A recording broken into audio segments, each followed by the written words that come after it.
सतनाम सत साहिब, जय गुरु रविदास, जय गुरु समनदास।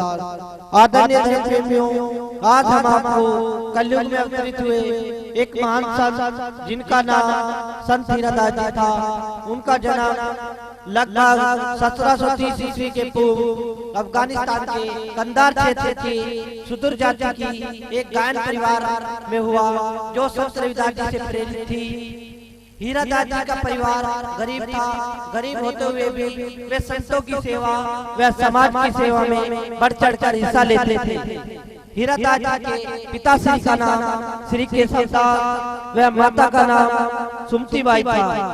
हीरादास जी जन्म से ही शांत व शील स्वभाव के थे। उनके पिता केशवदास जी ने उनको शिक्षा दिलाने का काफी प्रयास किया, परंतु हीरादास जी गरीब और सुदूर जाति में जन्म लेने के कारण अच्छी शिक्षा प्राप्त न कर पाए। उन्होंने हिंदी, उर्दू व फारसी व लिपि भाषा का अध्ययन ज्ञान प्राप्त किया।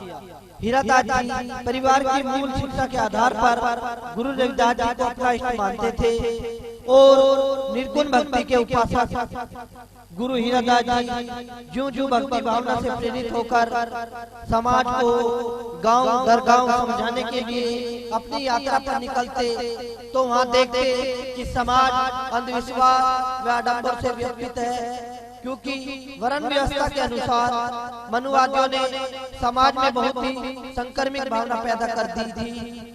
इसलिए गुरु हीरादास जी यह देखकर दुखी थे। वे समाज में भ्रमण करते हुए उत्तर भारत में हिमालय में जाकर गोमती नदी के किनारे एक कुटी बनाकर विचार चिंतन करने लगे। हीरादास जी ने सत्य का संदेश घूम फिर कर लोगों तक पहुंचाया। वे निर्गुण भक्ति के महान संतों को अपना प्रभु मानते थे। उन्होंने आडंबरवाद से भरी भक्ति भावना का खंडन किया। इस प्रकार आदि धर्म के लोगों ने गुरु जी की बात को माना और मानचंद दास जी गुरु हीरादास जी के विचारों से बहुत प्रभावित हुए और शिक्षा लेने के लिए उनके पास पहुंचे।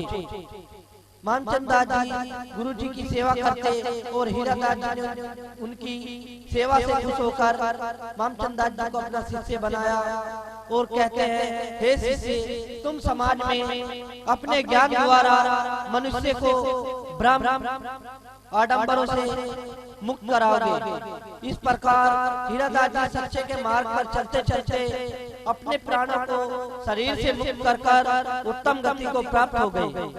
सतनाम सत साहिब।